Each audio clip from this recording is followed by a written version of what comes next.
You are listening to KLRN Radio, where liberty and reason still reign. All writers are prone to becoming so attached to our characters and stories that we struggle to see why a passage may not be working. It takes another set of eyes to help us nurture our writing to full maturity. At Black Wolf Editorial Services, we strive to enable writers to develop and grow, shaping stories into masterpieces that can stand the test of time.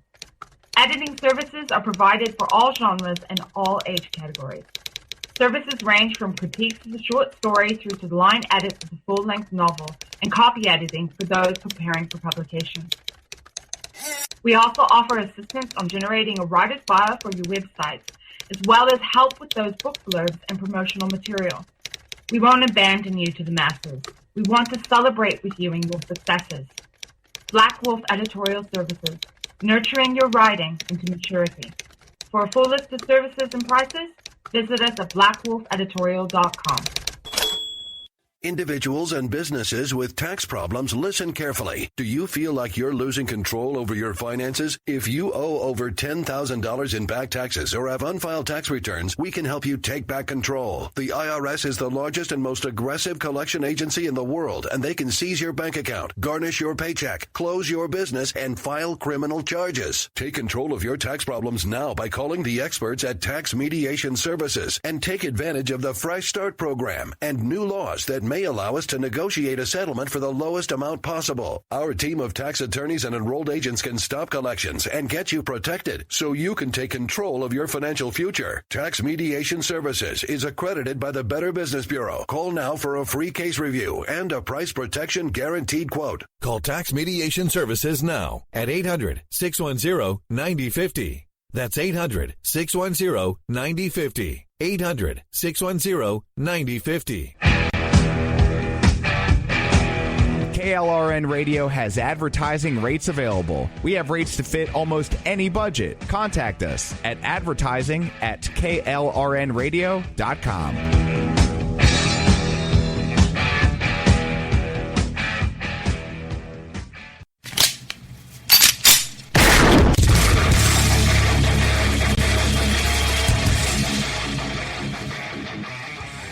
This is Slickery Trigger for Rebel Road Tactical.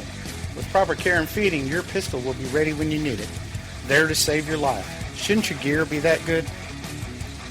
Whether you need a holster for comfortable everyday carry or a tough-as-nails holster for your next training course, Rebel Road Tactical has what you need.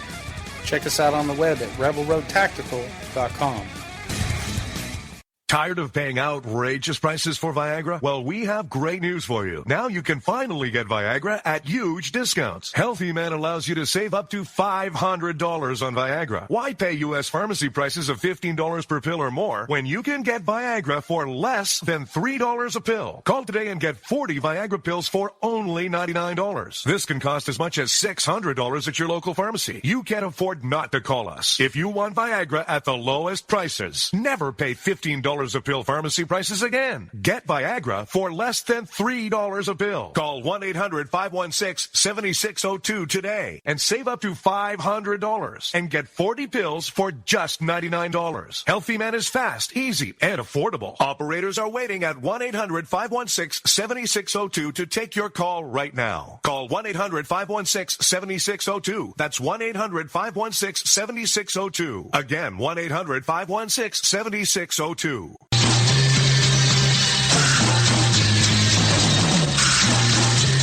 From the East Coast to the West Coast and around the world on the internet, we're coming to you live from the CCRS studios. WNJC 1360.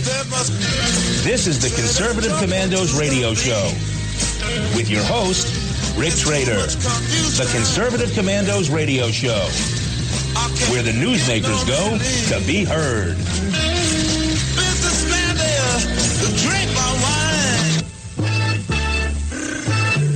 You can call the Conservative Commandos radio show at 856-227-1360. Your opinion counts at 856-227-1360. This is Congressman Alan West, and you're listening to the Conservative Commando radio show. Welcome, everybody, and welcome, fellow patriots. Welcome once again to the Conservative Commandos radio show. I'm Rick Trader, coming to you live from the studios of the Conservative Commandos radio network at WNJC 1360, our flagship station in Philadelphia, and around the world on the internet with American Patriots Broadcasting, TalkStream Live, SHR Media, K98 Talk, iHeartRadio, AM, FM 24/7. We're everywhere. We are everywhere. And joining me today as my co-host is the president and CEO of AUN-TV.com, one of the originators, one of the creators of Newsmax, my good friend Dana Allen. Dana, welcome back to the Conservative Commandos radio show. Thank you, Rick. Great to be back, and looking forward to the show. Same thing here, my friend. Same thing here. And, of course, you are out in Reno, Nevada. I understand that Reno and the surrounding areas have gotten some fierce weather lately. Absolutely true. I've gone down. I live quite close to the Truckee River, a very beautiful river. It comes out of Lake Tahoe, and it goes right through Reno, and it is flooding. Flooding's down today. It was worse yesterday. But, I mean, that water is ripping, and I do a lot of outdoor things, and I tell you, if you got into that river, you would be in trouble. It looked like it was going 20 miles an hour. Wow. Absolutely incredible. Yeah, and just for the folks, rivers normally move at about 3 to 5 miles an hour, in case people aren't familiar. And I know you've gotten a lot of snow. That area's also gotten a lot of rain that's fed the drought is totally over. That's a big story on the West Coast, is the drought. And I really thought it changed last year. About this time last year, the weather pattern changed, and I thought the drought was over. But now it's over the point where the dams are overfilling, the rivers are out of their banks, and we got last week got 75 inches of snow in 5 days. I went skiing, and you were mad at me when I yes, I was. That. Yes, I was. And North Star Tahoe. Anyone who is a skier, if you haven't visited Lake Tahoe, you really need to go. I mean, Lake Tahoe is surrounded by about 8 to 10 major ski areas. You could go out there, spend 2-3 weeks, ski every day, and probably you wouldn't have to ski the same trail twice unless you wanted to. Absolutely incredible. Absolutely incredible. I guess it's heavenly. Dana, there's this one trail in Heavenly. You're skiing down it, and there's Lake Tahoe right in front of you, which is one of the most beautiful places on earth. The trail splits. You can go one way into California, another way into Nevada. Absolutely great skiing. Got to go to Lake Tahoe. Oh, thank you for boosting the Nevada economy and the Sierra Nevada economy. Appreciate that, Rick. Hey, anytime. That's kind of guy I am. You do know that I own North Star in Squaw Valley, right? Well, if you do, and we are really good friends, Dana, I would think, and yeah, you just show up, say you know me, and you have. Why haven't I been invited? That might be a little bit of a stretch, is the word I think that Mark Twain used for it. I don't know. One of my favorite sayings that he put out was, and this relates to the news business, is he says, "Never let the truth get in the way of a good story." There you go. Well, the liberal media certainly adheres to that. They never it does. They do it for evil purposes. He was doing it with a little bit of humor, but there is truth. You know, if they have a really good story, they don't want to, that's entertaining. They don't really want to dig too deep and ruin the story. So speaking of the media, Dana, the story here. This is from The Hill. According to a former Obama staffer. Or I should say, former Obama staffers are launching an anti-Trump site called Crooked Media. Okay, and 3 former staffers of Barack Obama are launching. I keep wanting to say launching. Are launching an anti-Donald Trump media site called Crooked Media. Tommy Victor, John Favre, and John Lovett, who served as spokespeople and speechwriters for Obama, say the site's aim is to go around traditional media to reach millennial Democrats. Quote, I think the lesson for Democrats is that if you're solely filtering your message through the media, you've already lost. Victor told the Times Magazine Trump has Breitbart and Twitter, and he's just swamping you. We need to do a better job of connecting directly and advocating for people. So there you go. We don't have enough crooked media. The liberals are starting more crooked media. I know. You have to give them actually credit. They've been very, sly, or whatever you want to use the word, wise, in going after media power. And it has been, not very smart at all by their opponents not to do it. You and I, of course, are trying to do the opposite. We've gotten into the media, not to really promote political viewpoints. Our objective is to try to undo that, to try to present legitimate news and point out the corruption in the news media, and that. But yeah, that's probably one of the dumbest things that the Republican Party has ever done. Is they've never made any effort to have media power, and the Democrats have done the opposite. Yeah. Oh, Dana, what it is like to be a diplomat from a foreign country at the United Nations. You can get away with just about anything. And this is a story coming from the New York Post. A diplomat from Sudan was arrested for allegedly grinding against a woman on a Manhattan subway on Monday. But the charges were dropped because he has diplomatic immunity, police said. Wow. The 49-year-old diplomat, Mohammed Abdallah Ali, was riding an Uptown 4 train at about 2 p.m. when he allegedly approached a 38-year-old woman from behind as the train was leaving Grand Central and rubbed his crotch against her, police said. He was taken to Midtown South Police House, where he was charged with sexual abuse and forcible touching.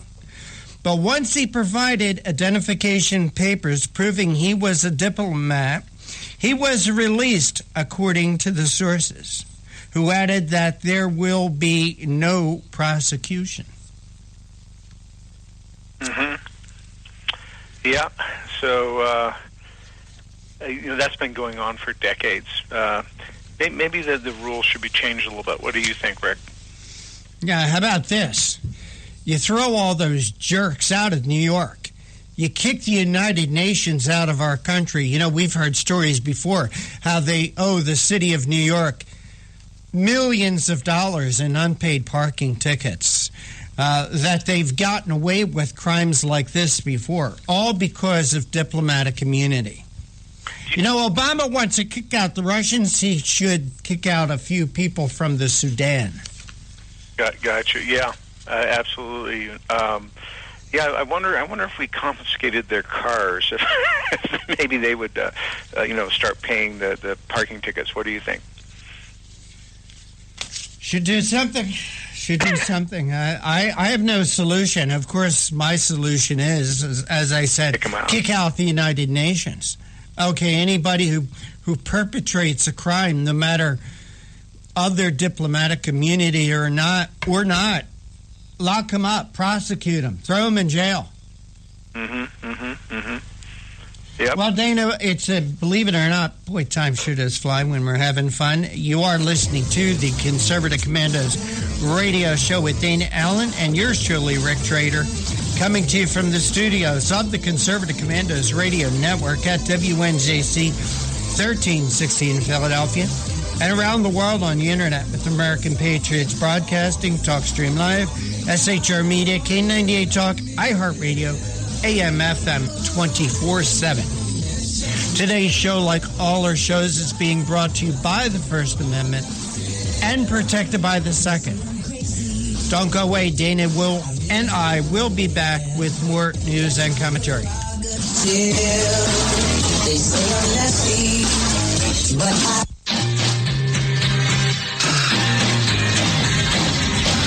The Conservative Commandos Radio Show is the commander of the Conservative Commandos Radio Network. We've established a front line of conservative leaders and ironclad patriots to revive the promise of America. There must be some kind of way out of here. We patriots have succeeded in securing the next 4 years of American prosperity, sovereignty, and liberty under President Donald Trump. But the fight is never over, and we must be forever vigilant. Businessman there, drink my wine.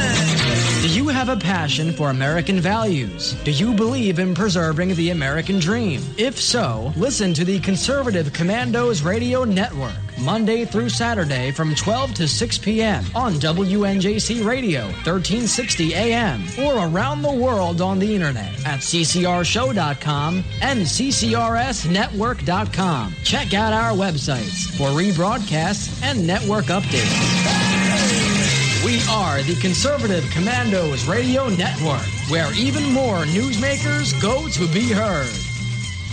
This is Pastor Christina Lamanier, chaplain for the INRA. And I'm her husband, J.D. Manier.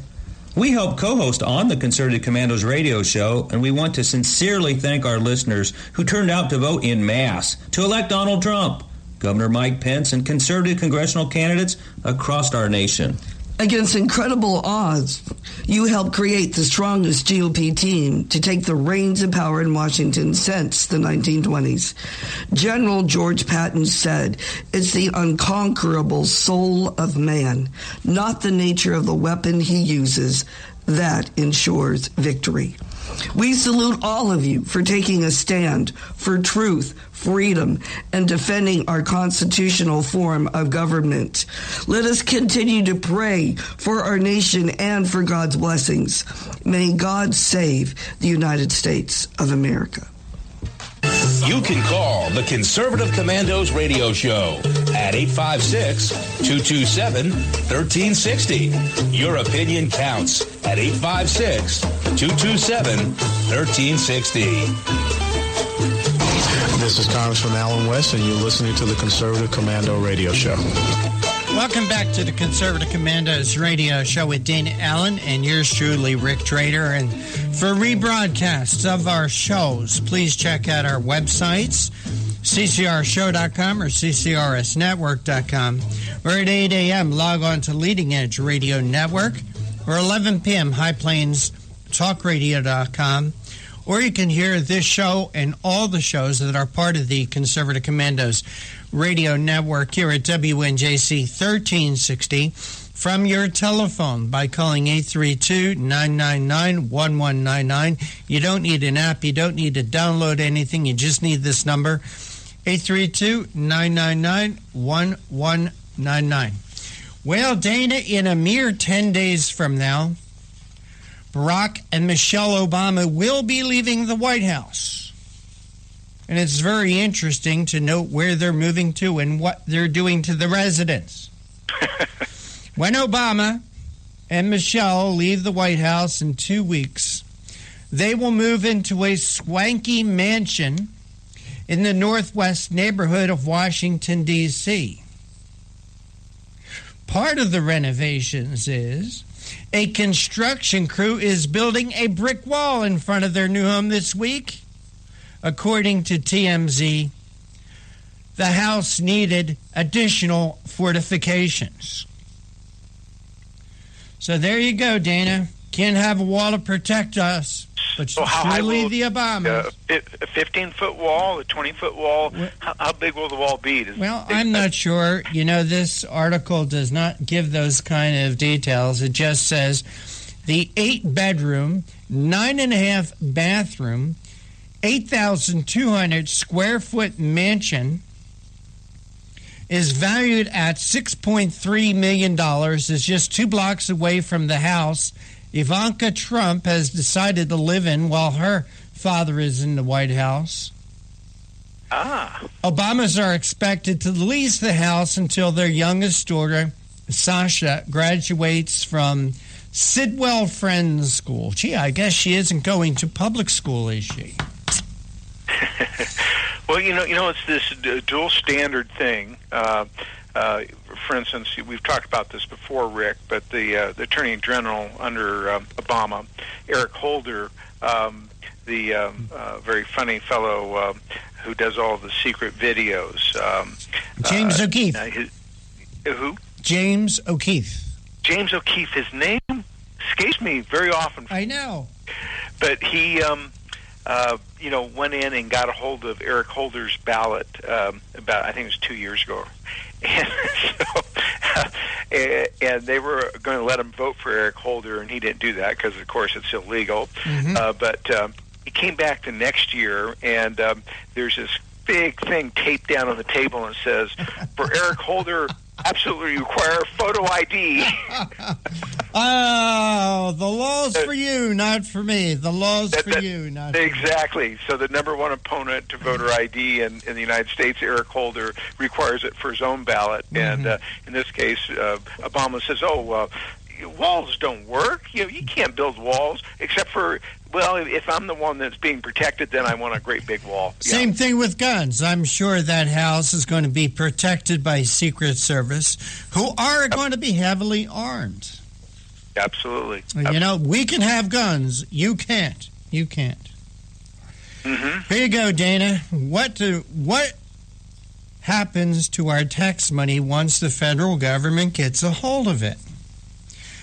And this is according to the Washington Free Beacon. Iran, U.S. surrendered more than $10 billion in gold, cash, and assets. The Obama administration has paid Iran more than $10 billion in gold, cash, and other assets since 2013, according to Iranian officials, who disclosed the White House has been intentionally deflating the value of the payment to the Islamic Republic. The latest disclosure by Iran, which comports with previous claims about the Obama administration, diffusing details about the cash transfers to Iran, including a $1.7 billion cash payment included in a ransom to free Americans. Boy, I'll tell you, can do $10 billion.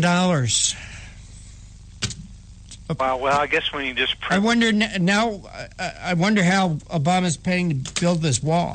Part of that $10 million, some kind of kickback? He's probably got money, would be my guess. Unreal. Just having him. We probably spend too much on ex-presidents, all of them. What would your guess be, Rick? I have no idea. 2-3 times more. We're probably spending 2 or 3 times more than what's necessary. I mean, when Harry Truman left or Eisenhower left, they just went back to their homes, and and they had 5 or 10 guards there to protect them. That was it. And now they spend a fortune on ex-presidents. They do. John Kerry's in the news again. Dana, what did he do this time? Well, on behalf of the U.S. Department of State, Secretary John Kerry formally apologized. Oh, another apology to her. Formally apologized Monday to American gay and transgender community, or to the American gay and transgender community, for decades of open witch hunting the agency conducted in the mid-20th century. So that would be about 50 years ago, I guess. So would this be the State Department, or or the whole government? On behalf of the State Department, again, I'll read this. Apologize Monday to the American gay and transgender community for decades of open witch hunting the agency conducted in the mid-20th century. And I'm looking at this as he's apologizing on behalf of the State Department. Interesting. Well, he actually should apologize, but for something else. He was a major propaganda tool of the North Vietnamese when they were at war against us, and said that the American soldiers were worse than Genghis Khan. And they supposedly have a war museum in Vietnam where they have a little booth that's dedicated to John Kerry and how much John Kerry helped them win the war against America. So that he should apologize for that. This other stuff, I don't know anyone that was ever harmed by all that stuff. And then, the funny thing on that is J. Edgar Hoover is probably the one doing it, and he was a cross-dressing homosexual, apparently. Apparently. That's been pretty much verified by now. John Kerry said, throughout my career, I've stood strongly in support of the LGBT community, recognizing that respect for human rights must also include respect for all individuals. The LGBT employees serve as proud members of the State Department and valued colleagues dedicated to service of our country. For the past several years, the department has pressed for the families of the LGBT officers to have the same protections overseas as the family of other officers. Kerry continued. In 2015, to further promote gay rights throughout the world, I appointed the first ever special envoy to the human rights of the LGBT persons. I don't know what that means. On behalf of the department, I apologize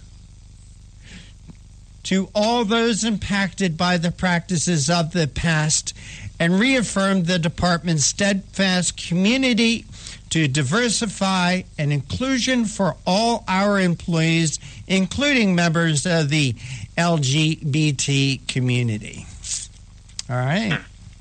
He again, I think that John Kerry should apologize. It's just what he apologizes for. He was a standard bearer for the Democratic Party as their presidential candidate. Yep. After they had partnered with the Ku Klux Klan to commit 6,000 racist lynchings in the United States over a 100-year period, and the Democratic Party has never apologized for that collaboration. They've never apologized for Harry Truman being a dues-paying member of the Ku Klux Klan. The Ku Klux Klan is America's most deadly terrorist organization. They killed twice as much as Al-Qaeda did. And why doesn't him, as the standard bearer for the Democratic Party, apologize for all those 6,000 racist lynchings? I think that would be much more in order. And Dana, we got to go to the break, but before we do, if people want to know more about the KKK and the Democrat Party and their longtime partnership, where can they find out about it? A couple of places. One is whowin'smovie.com, has a lot of censored history in that. We uncensor the history. And also just at aun-tv.com. If you go there and type in KKK, you'll find a variety of articles that expose what really happened. All right, and with that, we go to a break, and you are listening to the Conservative Commandos radio show with Dana Allen and yours truly, Rick Trader, coming to you live from the studios of the Conservative Commandos radio network at WNJC 1360, our flagship station in Philadelphia, and around the world on the internet with American Patriots Broadcasting, TalkStream Live, SHR Media, K98 Talk, iHeartRadio, AM, FM 24/7. Don't go away. Dana and I will be back right after this break with news from AUN-TV.com. Be right back. Yeah, that's my prerogative. They say I'm nasty, but This is Rick Trader, host of the Conservative Commandos radio show. And I'm John Forsyth, owner of WNJC Radio. Fellow patriots, The Conservative Commandos radio show is for conservatives, about conservatives, and by conservatives. We are patriots who want to take our country back from the likes of Barack Obama, Harry Reid, George Soros, and Nancy Pelosi. But we can't keep up this fight without your critical support today. Can you help? Please go to www.helpccrs.com right now and make a donation by credit card or PayPal. That's www.helpccrs.com. Our goal is to expose the liberal agenda and distortions. We are fighting to spread the truth about political issues, political leaders, and conservative issues and values. Our hosts are not paid. In fact, we buy our own airtime, studio time, and pay our own expenses. We created the show because we are trying to make a difference. So can you help the CCRS expose the truth in 2014 and beyond? Go to www.helpccrs.com. Help keep the Conservative Commandos radio show on the air by going to www.helpccrs.com and make a donation today to return our country to the conservative roots created by our founding fathers.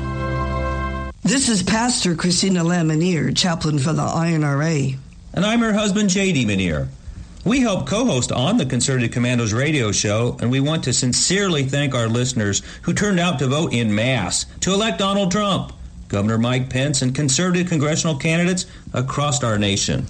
Against incredible odds, you helped create the strongest GOP team to take the reins of power in Washington since the 1920s. General George Patton said, "It's the unconquerable soul of man, not the nature of the weapon he uses, that ensures victory." We salute all of you for taking a stand for truth, freedom, and defending our constitutional form of government. Let us continue to pray for our nation and for God's blessings. May God save the United States of America. What does it take to be the leader in production systems technology? To be the one company that solves production problems at any plant, for any product, and with any technology? It takes a 30-year record of success. It takes total mastery of complex technologies with a history of delivering success every time, without fail. Only one company can claim that high ground in manufacturing line optimization, data automation, and systems integration, and that's Philadelphia Control Systems. In factories worldwide, Philadelphia Control Systems programs, software, and engineering solutions deliver optimal performance and output flow with a record that can't be matched. Any plant, any product, any technology. Philadelphia Control Systems, the leader in production automation since 1982. 800-335-9811. PCS4automation.com. That's PCS, the number 4, automation.com.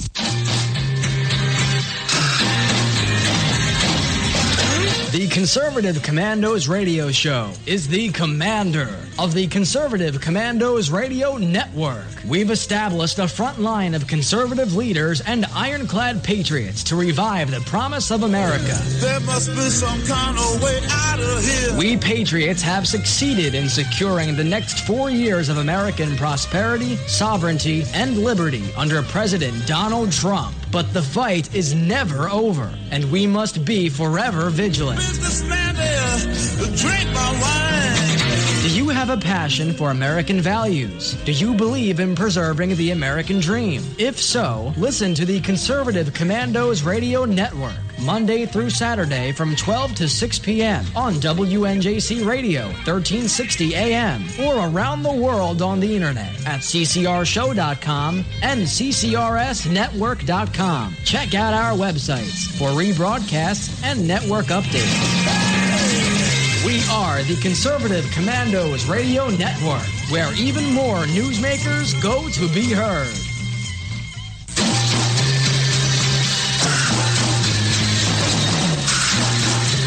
From the East Coast to the West Coast and around the world on the internet, we're coming to you live from the CCRS studios. WNJC 1360. This is the Conservative Commandos radio show with your host, Rick Trader. The Conservative Commandos radio show. where the newsmakers go to be heard. Businessman there, drink my wine. You can call the Conservative Commandos radio show at 856-227-1360. Your opinion counts at 856-227-1360. This is Congressman Alan West, and you're listening to the Conservative Commando Radio Show. Welcome back to Conservative Commandos Radio Show with Dana Allen and yours truly, Rick Trader. For rebroadcast of our shows, check out our websites, ccrshow.com or ccrsnetwork.com. Or at 8 a.m., log on to Leading Edge Radio Network, or 11 p.m., highplainstalkradio.com. You could also hear our show any time of the day from your phone by calling 832-999-1199.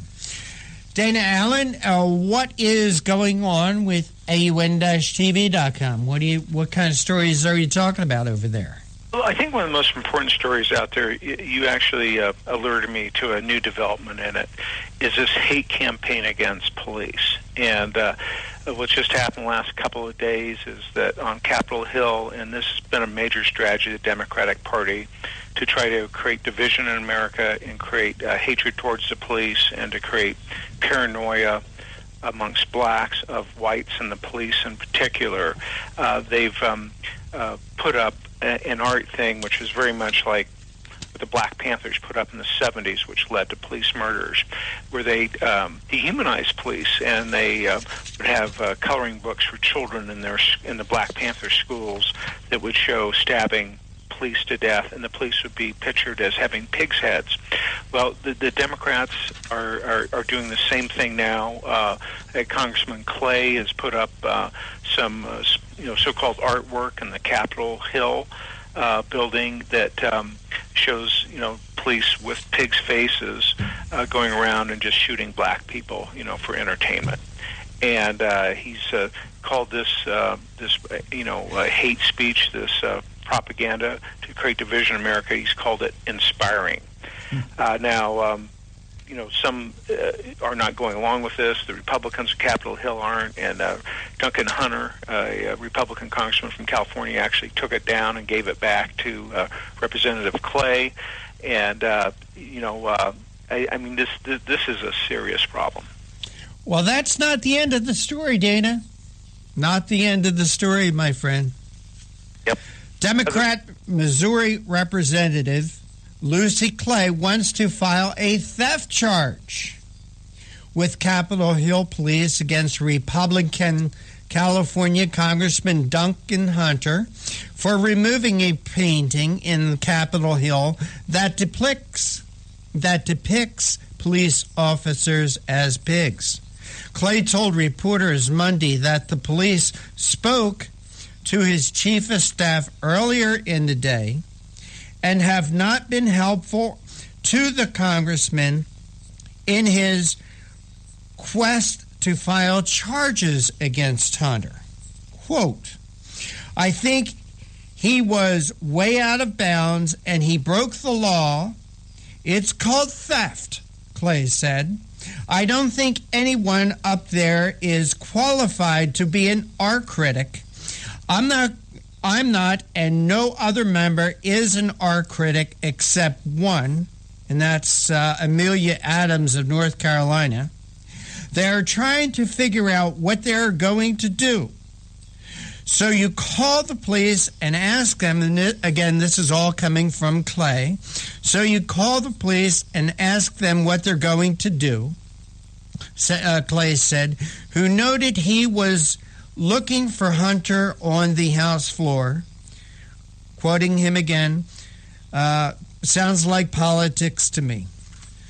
So this Congressman Clay wants to file charges with the Capitol Hill Police against Duncan Hunter for removing this piece of trash. And that's all it is, Dana. It is trash. Yeah, it's leading to the murder of people.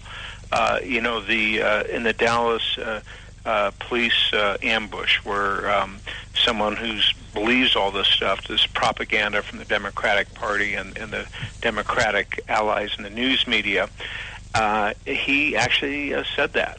He said, I want to kill white people, especially white officers. His name was Mika Johnson, and he shot 11 policemen in one day. 5 of them died.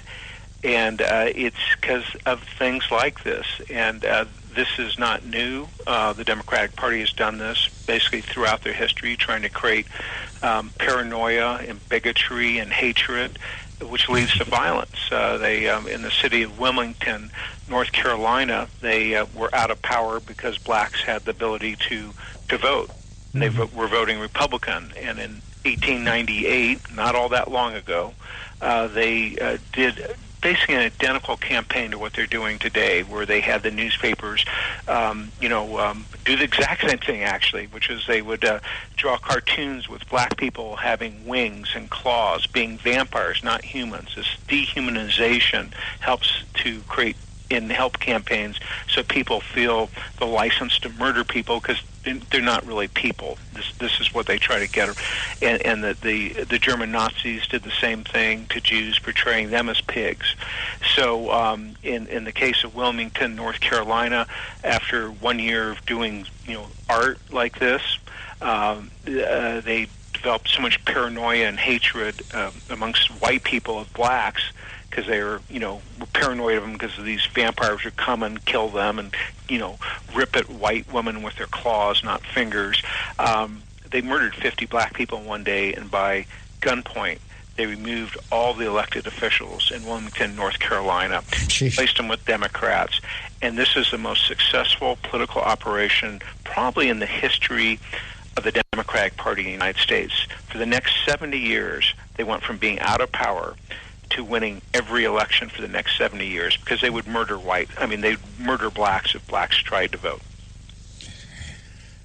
And so 70 years later, we've got a community that is so married to the Democratic Party. When you think of one, you think of the other.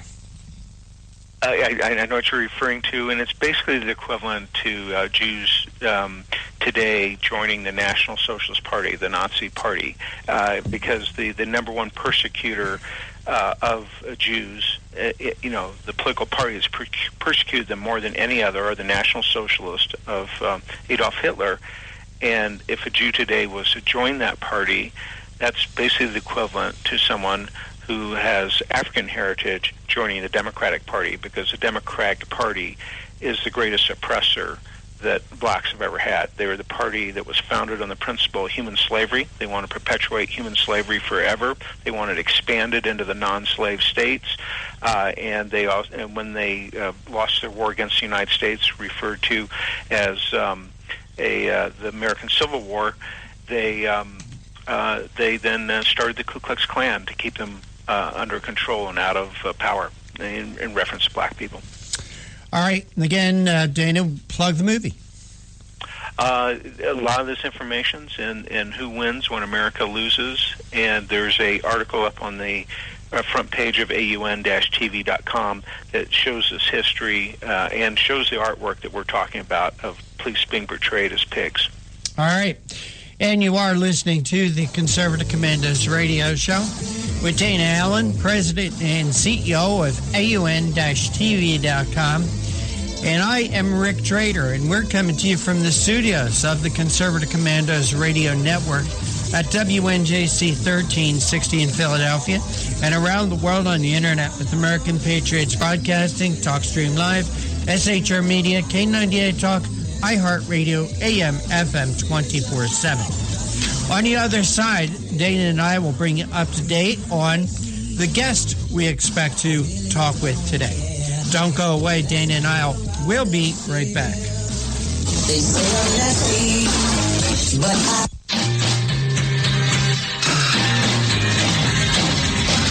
The Conservative Commandos Radio Show is the commander of the Conservative Commandos Radio Network. We've established a front line of conservative leaders and ironclad patriots to revive the promise of America. There must be some kind of way out of here. We patriots have succeeded in securing the next 4 years of American prosperity, sovereignty, and liberty under President Donald Trump. But the fight is never over, and we must be forever vigilant. Businessman there, drink my wine.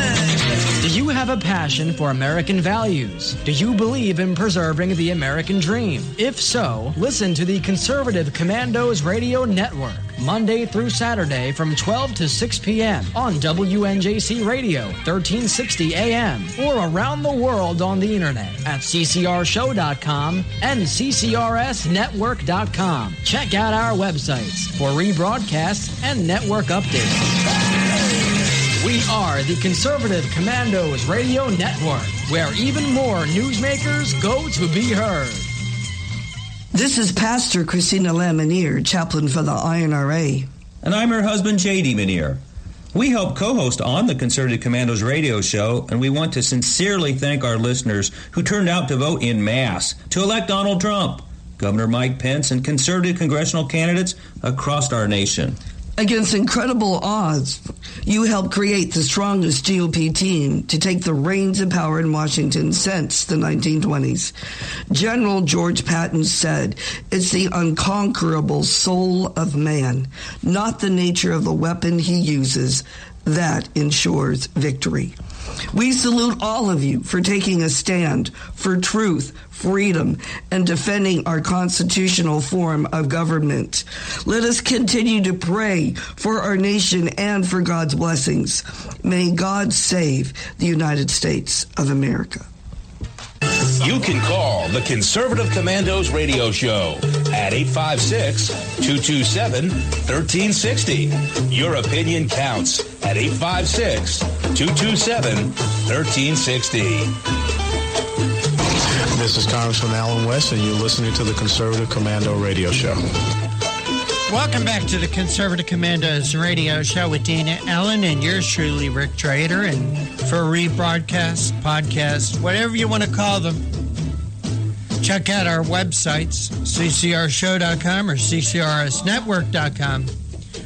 Or at 8 a.m., log on to Leading Edge Radio Network, or 11 p.m., High Plains talkradio.com, or you could hear our show at any time from your telephone by calling 832-999-1199, 832-999-1199. Dana, we have a couple of very interesting guests joining us today. Yes, we do. We have Derek Hawley. He's president of Reaching America, and he's done a lot of education, outreach campaigns for government that have won awards. He's worked for big companies like Volkswagen and the Department of Housing and Urban Development and so forth. But his topic is going to be about Rick Perry and that his fight for energy independence and against energy poverty will help America, and the effect of both Rick Perry and the Trump administration on our energy independence. And our second guest is going to be about school choice. It's Andrew Campanella. He's president of National School Choice Week, and he's, of course, an advocate that all children should have access to effective, excellent education environment. And he's one of the education reform's most effective media strategists and public outreach experts. And he's also, as the president of National School Choice Week, he works with hundreds of organizations and thousands of schools to increase public awareness of school choice in all of its forms. Okay, a couple of great guests. Yes. What else is going on with AUN TV? Well, I think this thing that we were talking about earlier is it's a life and death matter. Like in just one day, 5 police were murdered in Dallas, and it was that murder would not have taken place. The two policemen that were murdered while they're eating lunch in their cars would not have been murdered if it's not for this hate campaign. And the Democratic Party is strongly behind this hate campaign, this new bigotry against police. And when they do these bigotry campaigns, as they did in the past against blacks, it's just for selfish political gain is the only reason they do it. Mm-hmm. And they used to have posters, the Democratic Party is a party of white men and against black men. And the Republicans, they don't care about white men because they believe in equal rights for all. They actually put out campaign literature like that. And so, some murders have started. Police murders are up 44% since they've started this campaign last year or two.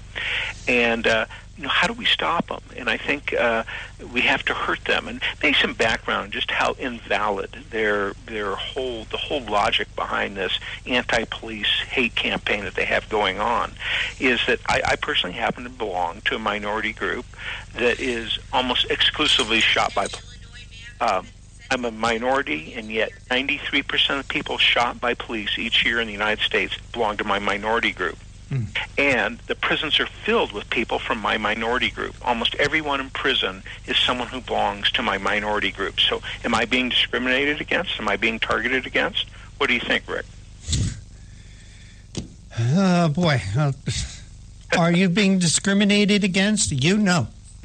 Okay, I'm not being discriminated against. The reason why police, 93% of the people the police shoot are like myself, is because my minority group commits more crimes. Now, the minority group I belong to is I'm a man, and men are shot 93% of the time by police. But men are not being discriminated against. If you were to go out and shoot women 51% of the time to have, this is what the Democrats, whole thing is that if one group is being shot more than another, then that automatically means that they're being unjustly targeted. That is just baloney. It's so stupid and ignorant. It's amazing that this has that people buy into this. All someone has to do is what I just did, point out that men are shot 93% of the time, and everyone will start thinking, well, that's because men commit more crimes, which is true. Men are more violent than men. The reason why men are shot 93% of the time is because we are more violent. We commit more crimes. That's the only reason. The police don't hate men. They are just, when they come to a crime scene, the chances are it's men committing the crime. So that's why there's more. The same thing's age. Mm-hmm. How many 70-year-old women are shot by police? Practically none. Their rate, and this doesn't relate to the population, the rate of 70-year-old women that are being shot is tiny. And the reason is that women in their 70s commit practically no violent crime at all. And so whatever the group is, age. You mean there's no blue-haired mob out there, Dana? That's correct. That's correct. And so if I've studied this, there's an article linked at the bottom of our headline article. The headline article is that the title is Capitol Hill Democrats Encourage the Murder of Police Through Art That Dehumanizes Police. Mm-hmm. The very end of that is another article that's written in the past, and it goes into all the statistics that show that, for instance, in the city of Oakland, the amount of shootings by racial group is absolutely parallel to the crime rates for those groups. And, like Asians are shot very little in Oakland, California, and Asians commit very few crimes in Oakland, California. And, in New York City is the only place I was able to find racial discrimination. What the racial discrimination is that 3% of all criminal shootings in New York City are committed by whites, but whites are being shot 21% of the time. So whites in New York City are being shot 7 times more than they should be based on their crime rate. Now, why would that be? Think about it, and you'll figure it out. It's so much easier to shoot someone that's white if you're a policeman than to shoot someone black. There aren't going to be thousands of people rioting and throwing firebombs in the street if you shoot someone that's white. But you shoot someone that's black, and that will happen. Your career will likely be ruined. And so I don't think they're really trying to discriminate against whites in New York City. I think the reason why they shoot whites so much more is just this fear. And basically what it is, it's racial privilege given to a certain group out of the self-interest of the police. Now, how do we end this this insanity that's going on. The time to end things is when they start. The time to stop the Ku Klux Klan is when the Ku Klux Klan started. I think the police can stop this bigoted hate campaign against them. And what it is they have a lot of power.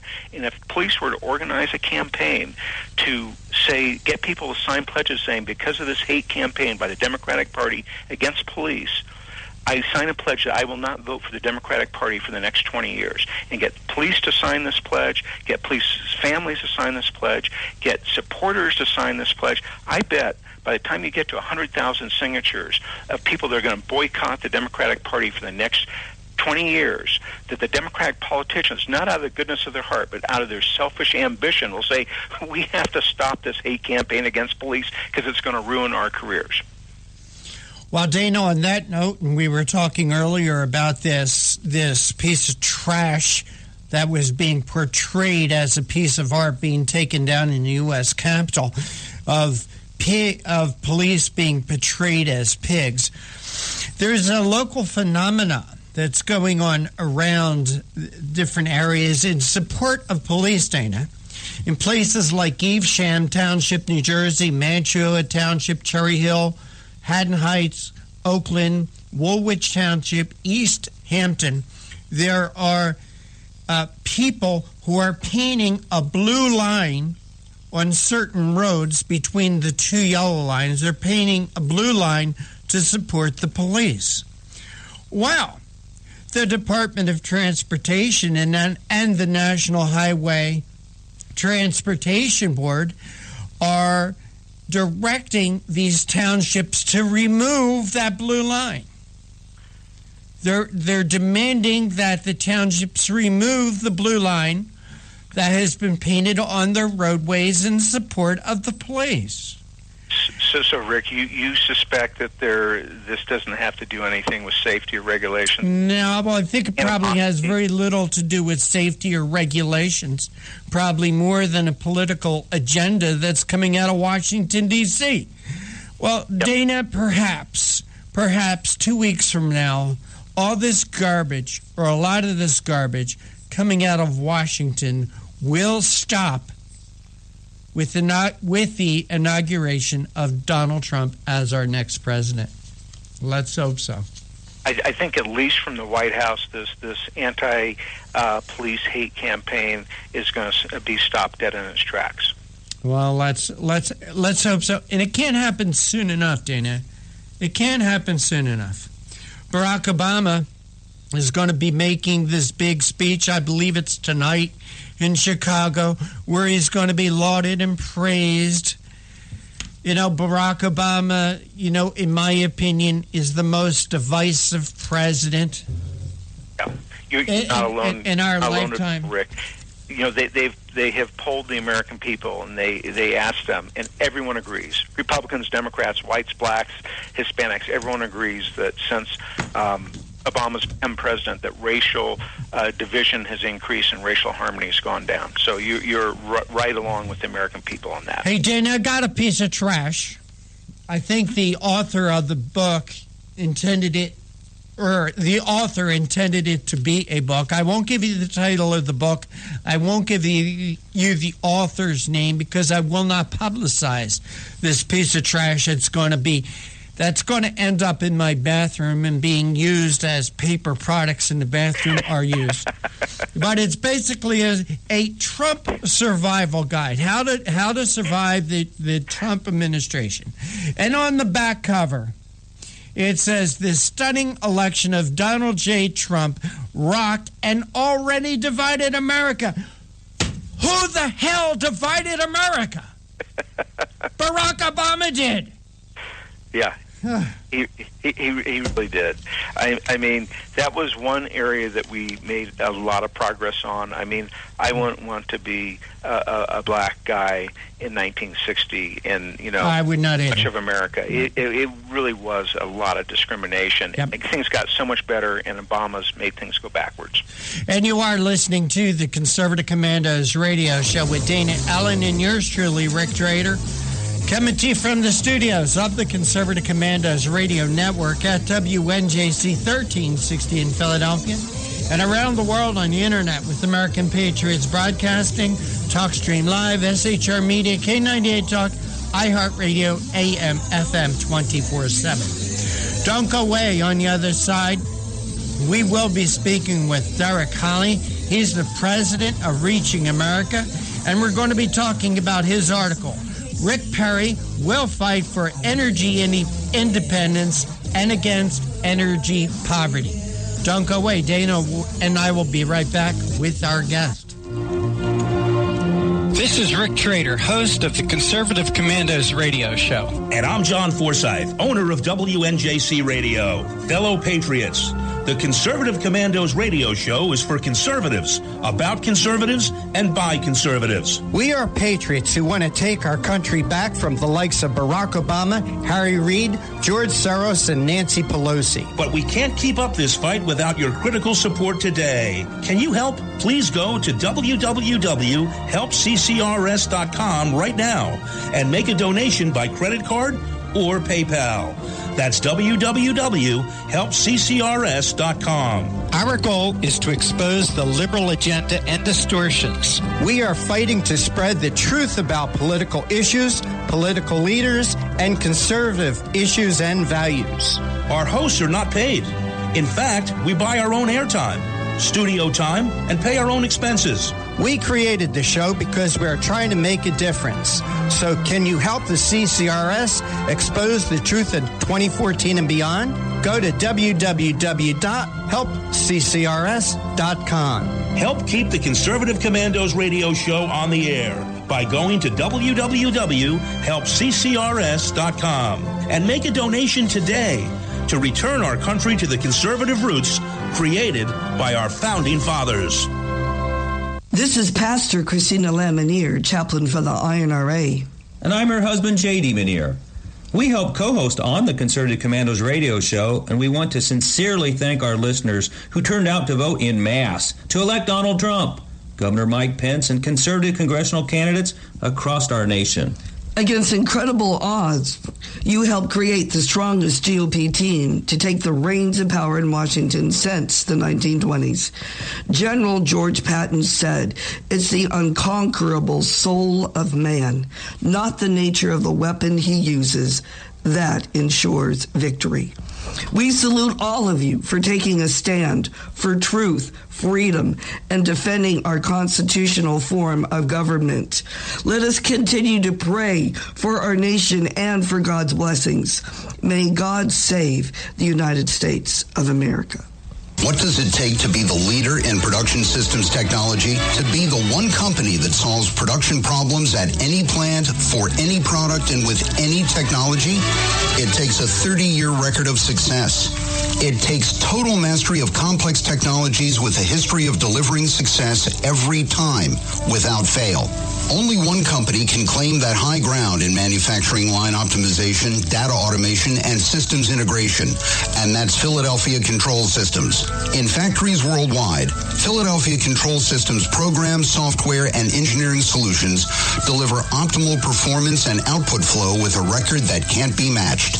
Any plant, any product, any technology. Philadelphia Control Systems, the leader in production automation since 1982. 800-335-9811. PCS4automation.com. That's PCS, the number 4, automation.com.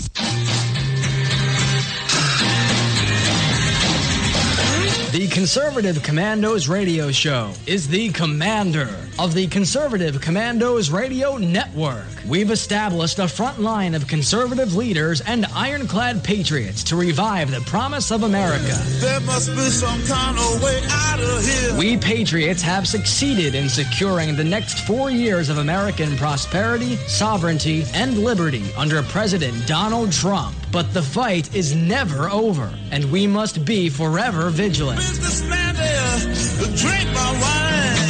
Do you have a passion for American values? Do you believe in preserving the American dream? If so, listen to the Conservative Commandos Radio Network, Monday through Saturday from 12 to 6 p.m. on WNJC Radio, 1360 AM, or around the world on the internet at ccrshow.com and ccrsnetwork.com. Check out our websites for rebroadcasts and network updates.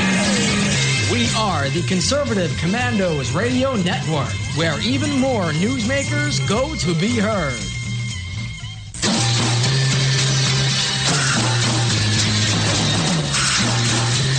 From the East Coast to the West Coast and around the world on the internet, we're coming to you live from the CCRS studios. WNJC 1360. This is the Conservative Commandos Radio Show with your host, Rick Trader. The Conservative Commandos Radio Show, where the newsmakers go to be heard. Businessman there, drink my wine. You can call the Conservative Commandos Radio Show at 856-227-1360. Your opinion counts at 856-227-1360. This is Congressman Alan West, and you're listening to the Conservative Commando Radio Show. If you'd like to hear a rebroadcast of today's show, please check out our websites, ccrsnetwork.com and ccrshow.com. Or at 8 a.m., you can log on to Leading Edge Radio Network. Or at 11 p.m., you can log on to highplanestalkradio.com. And you can listen to Conservative Commandos from any phone by calling 832-999-1199. I am very pleased to have Derek Hawley with us. Derek is the president of Reaching America. He is a seasoned professional with over 25 years of advertising and integrated marketing experience.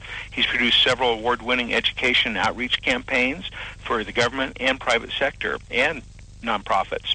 That includes Johnson Products, Department of State, Department of Commerce, the Census in 2010, the Department of Housing and Urban Development, Volkswagen, PepsiCo, and others. Reaching America is a 501c organization developed to address complex issues impacting communities. They are focused on innovations for the African Americans, not on a right of left-wing basis, but on what makes sense for most Americans. Derek, welcome back to the Conservative Commandos. Appreciate you having me, Rick. How are you? Good. This is actually Dana Allen, and Rick is on the line, too. Okay. Cool. Yeah, and you've written an article today in the Huffington Post. It's about Rick Perry, and the title is that he will fight for energy independence and against the energy poverty. Tell us more about that.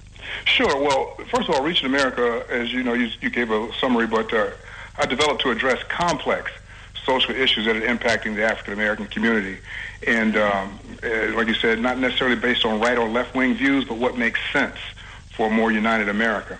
One of the issues that we address is energy, specifically energy poverty, and how a diverse mix of energy can improve people's lives.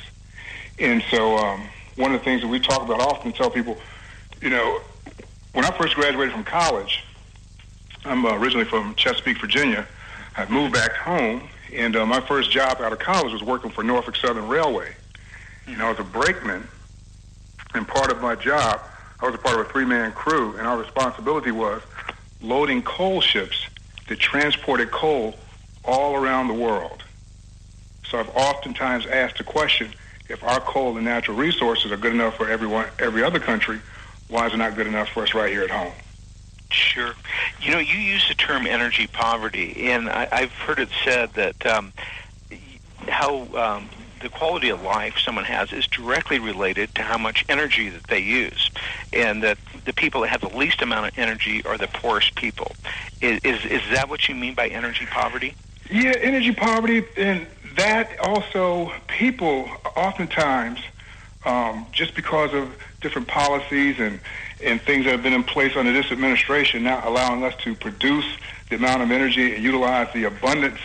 And we have an abundant supply of coal and natural resources in this country, enough to last us for generations to come, fossil fuels, including oil and natural gas. But under these restrictions, hopefully this new administration will allow us to roll back some of those restrictions and allow us to produce a lot more energy more efficiently and much more cost effective. But oftentimes, African Americans do spend a disproportionate amount of their overall income on energy. And a lot of times, low-income individuals spend upwards of 30 to 35% just on their energy alone. Wow. And sometimes leaving them to make difficult choices like, do I eat today or do I pay my electric bill? And Wow. that's energy poverty. You know, I remember in the 2008 election that Obama actually says, you know, if I get my way and, you know, do away with coal and so forth, Americans' energy, budget is going to skyrocket. The price of energy is going to skyrocket. Do you think that the people are in favor of that, you know, anti-coal position and know that it's going to skyrocket energy costs? Do you think they relate that to how it affects poor people? Sure. And I think just a lot of times I share with people that oftentimes I believe the African American community has just been misled. A lot of times they often hear things and messages from liberals and, you know, the media, and they don't hear the full story. I'll give you an example. We did an event in Richmond last month, and based on the success of that event in Richmond, we're going to be doing more. But we did an event in Richmond where we partnered with the mayor's office and a couple local radio stations there, and with their toy drive that happened there in Richmond. So whenever you donated a toy, you got a pass to come to this holiday gospel concert.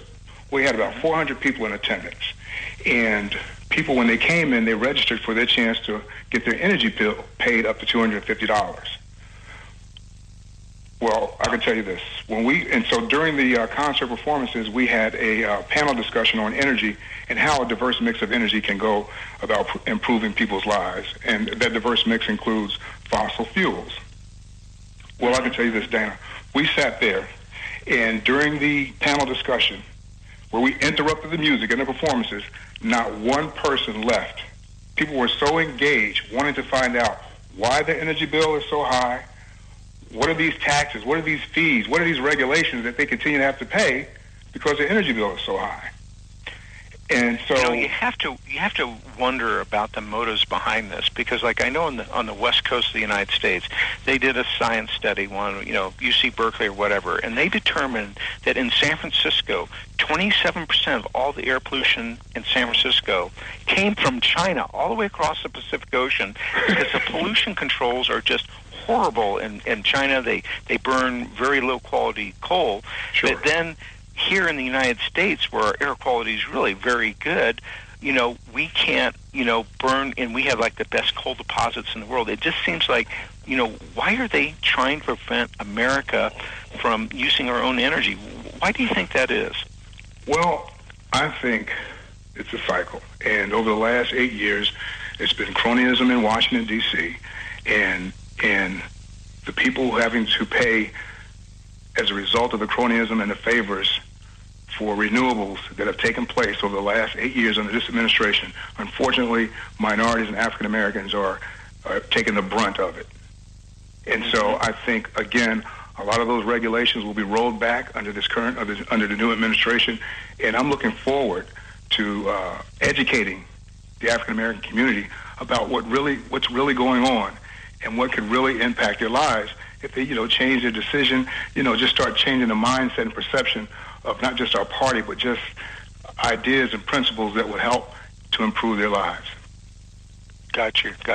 Yeah, I've seen those things that basically that for African Americans, the living standards have actually gone down in the last 7 years, and there's a lot more, food stamps and so on and so forth. So they do seem to have been disproportionately harmed by the economic environment. And do you think, Derek, a lot of that is the unnecessarily high energy prices due to all these regulations?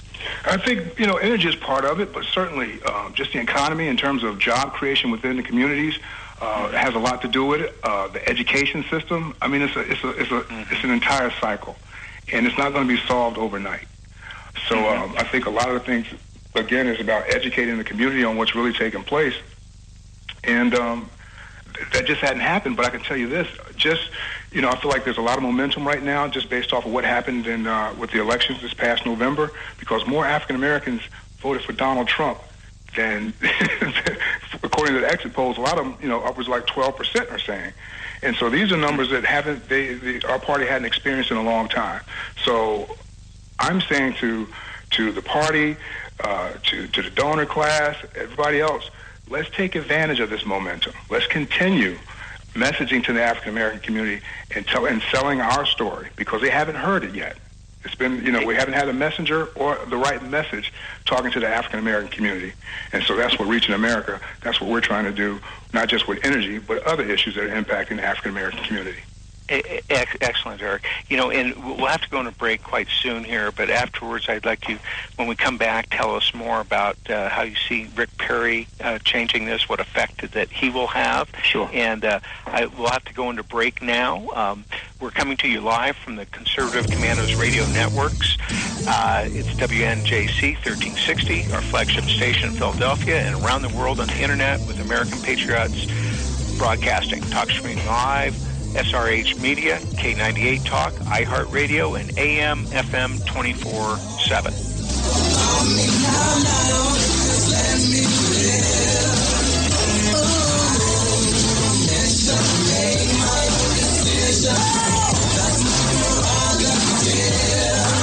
They say I'm crazy, I really don't care. That's my prerogative. They say I'm nasty, but I...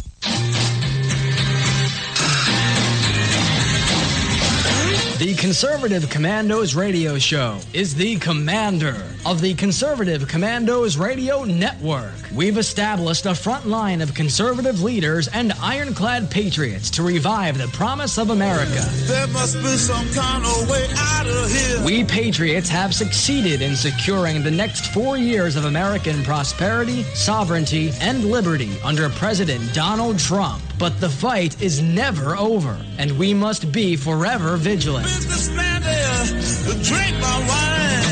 Do you have a passion for American values? Do you believe in preserving the American dream? If so, listen to the Conservative Commandos Radio Network, Monday through Saturday from 12 to 6 p.m. on WNJC Radio, 1360 AM, or around the world on the internet at ccrshow.com and ccrsnetwork.com. Check out our websites for rebroadcasts and network updates.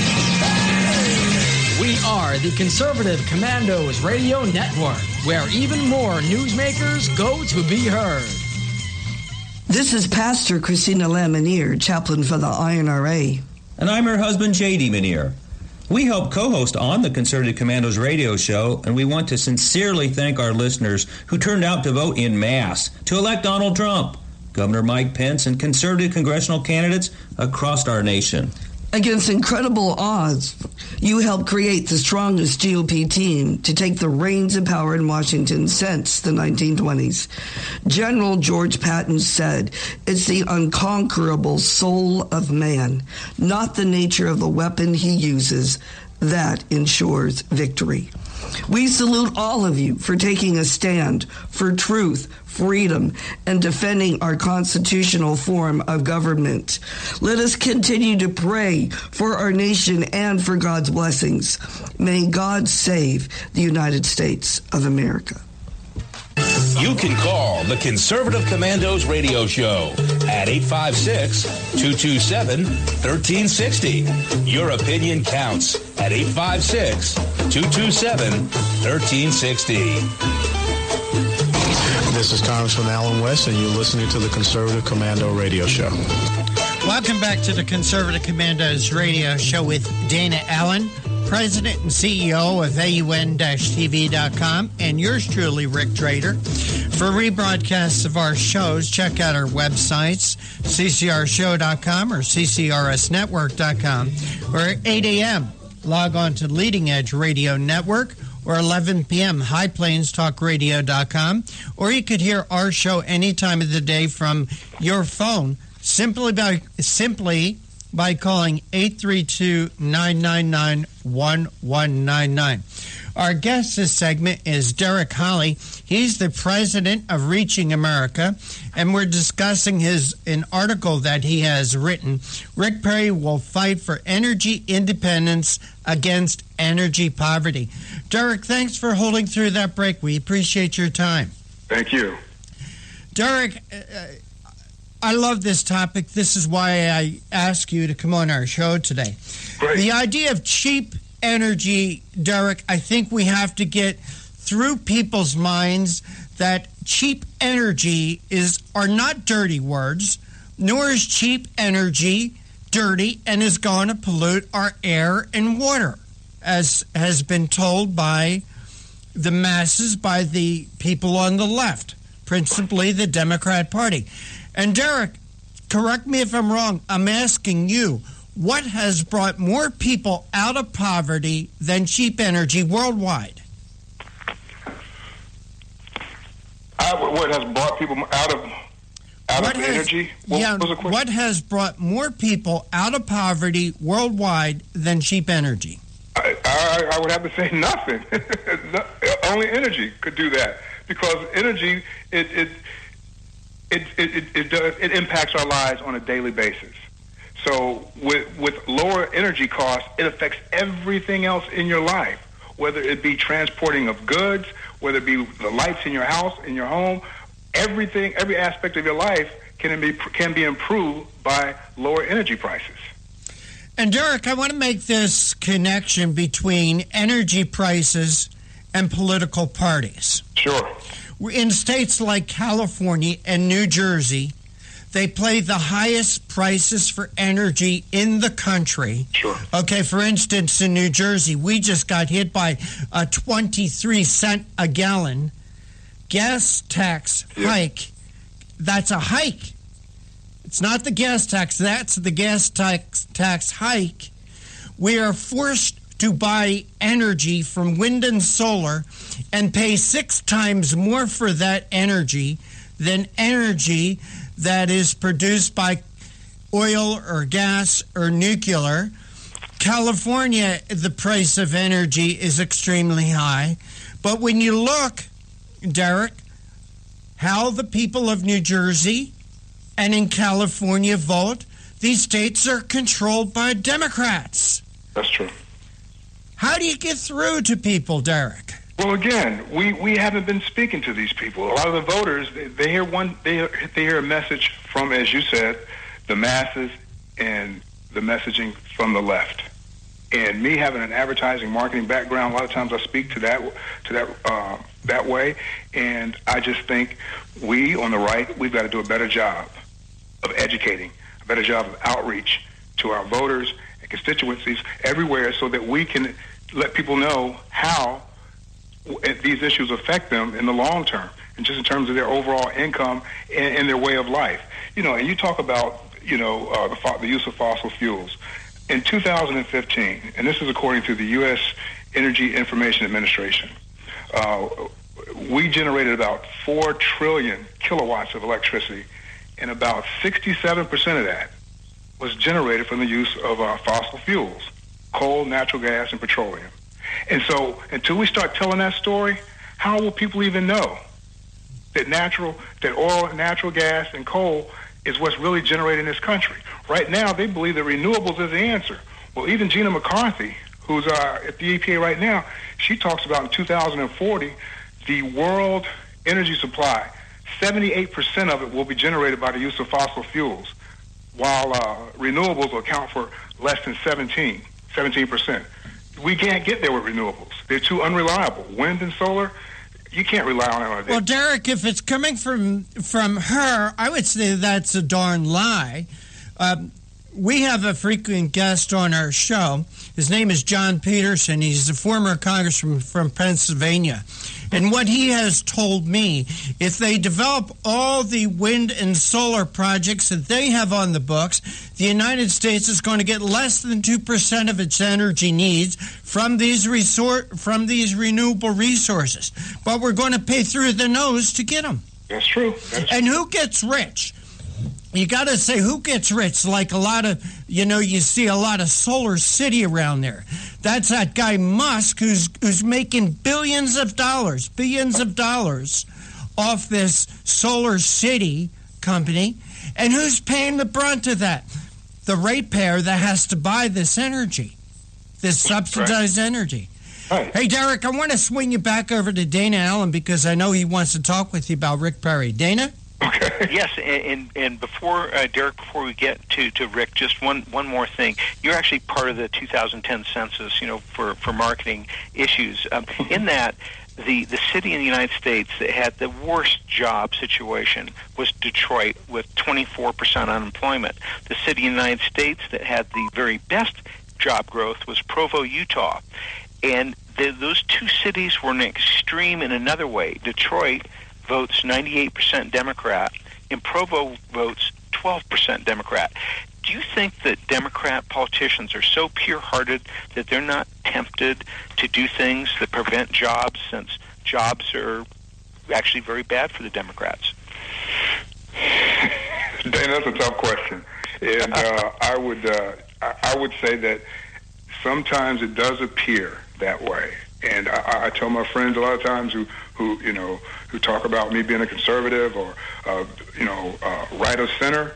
I just tell them to look at their elected officials in their communities, and just ask yourself, what has he or she done for you and your community in the last 4 years, over the last 8 years? Mm-hmm. And you just have to question that. What's really going on here? So my goal at Reaching America is just to give them a message, give them an alternative to what they've been hearing, and let them make their own decision. They're big boys and girls. It's actually a pretty easy case, and the Republican Party leadership has really dropped the ball. There's no reason why the voting patterns should be the way they are. Let's get back to your article. What effect do you think Rick Perry will have on poverty as a result of his energy policies? Well, I believe that first of all, he can't do it by himself, and I believe obviously that I'm a supporter of President-elect Trump, and I think he has a strategy in putting Rick Perry there, but he's also going to need the help of Scott Pruitt as well at the EPA. And I believe just with the strategy they have or they're putting in place right now, it will allow us to again roll back some of these restrictions and regulations that have been put on our industry over the last 8 years, and in the result of these rollbacks will allow us to produce energy much more efficiently, and the end result bringing down energy prices that will affect the African American community.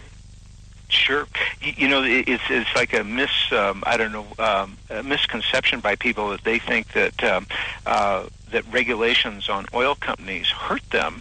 It actually is sort of the other way. When they prevent drilling, let's say in the Arctic up in Alaska, that only hurts one oil company. It helps every other oil company there is, because the less energy you have, the higher the oil price is, and that means they make higher profits. So when you reduce the regulations, it's great for the consumers, especially low-income producers, but it actually is bad for the oil companies. And so, have you ever thought about that? Yeah, and it's unfortunate. I have another good friend of mine, a colleague who actually runs an energy company, and he talks oftentimes about just how disproportionate it is as it relates to the distribution of energy and who actually pays the most. And right now, we're living one of the coldest months we're having, coldest days we're having right now in January on the East Coast. Well, unfortunately, the model at every energy company in the country is low-income individuals pay the most in energy. And until we roll back some of these regulations that allow us to produce the energy, and these restrictions and mandates, people are going to be continued to be taken advantage of. So that's why it's important that we need to educate everybody about what's going on. When we're in Richmond, we actually encourage the audience to speak to your local officials. They have some huge elections coming up in Virginia this year, and so they need to be very vocal about the different mandates and restrictions that have been put in place as it relates to their energy cost. Wow. You're doing great work, Derek. I wish we could talk to you even more, but we're going into a hard break at this point. Thank you again for coming on the show. I appreciate you having me. Thanks again. We're coming to you live from the Conservative Commandos Radio Network studios, WNJC 1360, our flagship station in Philadelphia and around the world on leading edge, SRH Media, K98 Talk, iHeartRadio, and AM FM 24/7.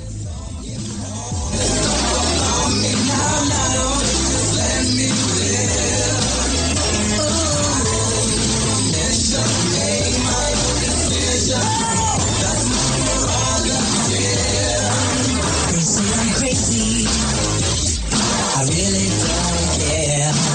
That's my prerogative. They say I'm nasty, but This is Rick Trader, host of the Conservative Commandos radio show. And I'm John Forsyth, owner of WNJC Radio. Fellow patriots, the Conservative Commandos radio show is for conservatives, about conservatives, and by conservatives. We are patriots who want to take our country back from the likes of Barack Obama, Harry Reid, George Soros, and Nancy Pelosi. But we can't keep up this fight without your critical support today. Can you help? Please go to www.helpccrs.com right now and make a donation by credit card or PayPal. That's www.helpccrs.com. Our goal is to expose the liberal agenda and distortions. We are fighting to spread the truth about political issues, political leaders, and conservative issues and values. Our hosts are not paid. In fact, we buy our own airtime, studio time, and pay our own expenses. We created the show because we are trying to make a difference. So can you help the CCRS expose the truth in 2014 and beyond? Go to www.helpccrs.com. Help keep the Conservative Commandos radio show on the air by going to www.helpccrs.com and make a donation today to return our country to the conservative roots created by our founding fathers. This is Pastor Christina Lamanier, chaplain for the INRA. And I'm her husband, J.D. Manier. We help co-host on the Conservative Commandos radio show, and we want to sincerely thank our listeners who turned out to vote in mass to elect Donald Trump, Governor Mike Pence, and conservative congressional candidates across our nation. Against incredible odds, you helped create the strongest GOP team to take the reins of power in Washington since the 1920s. General George Patton said, "It's the unconquerable soul of man, not the nature of the weapon he uses, that ensures victory." We salute all of you for taking a stand for truth, freedom, and defending our constitutional form of government. Let us continue to pray for our nation and for God's blessings. May God save the United States of America. What does it take to be the leader in production systems technology? To be the one company that solves production problems at any plant, for any product, and with any technology? It takes a 30-year record of success. It takes total mastery of complex technologies with a history of delivering success every time, without fail. Only one company can claim that high ground in manufacturing line optimization, data automation, and systems integration, and that's Philadelphia Control Systems. In factories worldwide, Philadelphia Control Systems programs, software, and engineering solutions deliver optimal performance and output flow with a record that can't be matched. Any plant, any product, any technology. Philadelphia Control Systems, the leader in production automation since 1982. 800-335-9811. PCS4automation.com. That's PCS, the number 4, automation.com.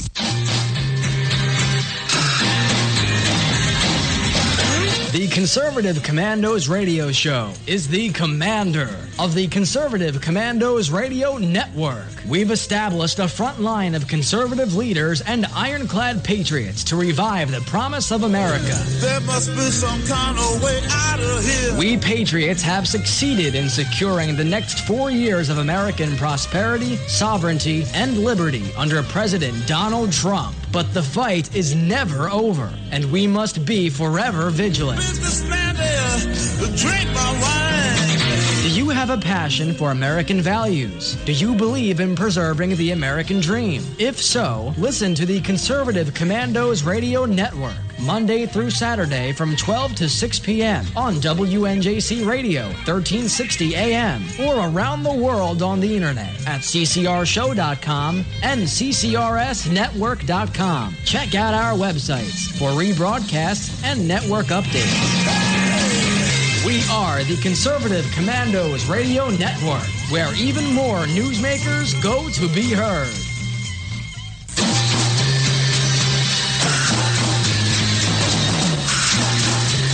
From the East Coast to the West Coast and around the world on the internet, we're coming to you live from the CCRS studios. WNJC 1360. This is the Conservative Commandos Radio Show with your host, Rick Trader. The Conservative Commandos Radio Show, where the newsmakers go to be heard. Businessman there, drink my wine. You can call the Conservative Commandos Radio Show at 856-227-1360. Your opinion counts at 856-227-1360. This is Congressman Alan West, and you're listening to the Conservative Commando Radio Show. If you'd like to hear rebroadcast of today's show, please check out our website, ccrsnetwork.com and ccrshow.com, or at 8 a.m. log on to Leading Edge Radio Network, or 11 p.m. you can log on to High Plains Talk Radio. You can listen to Conservative Commandos at any time on your phone by calling 832-999-1199. I'm very pleased to have with us Andrew Campanella. He is the president of the National School Choice Week. He's an outspoken advocate for providing all children with access to effective, excellent education environments. Recognized as one of the education reform movement's most effective media strategists and public outreach experts, Andrew has worked on a variety of education reform issues, from public charter schooling and private school choice programs to public school district teacher recruitment. As president of the National School Choice Week, Andrew works with hundreds of organizations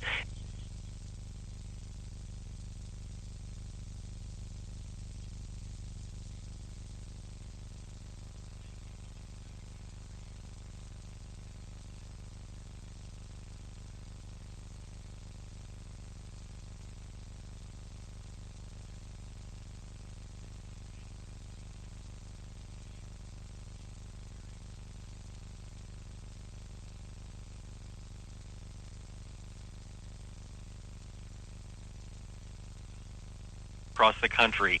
And the goal of these events, which are all independently planned, is to raise awareness that parents deserve school choice and that we need to give more parents access to effective education options for their kids. And I think that National School Choice Week 2017 comes at a really pivotal time in our country's history. We have a new administration, we have governors across the country, and they're all saying that we need greater school choice options for parents.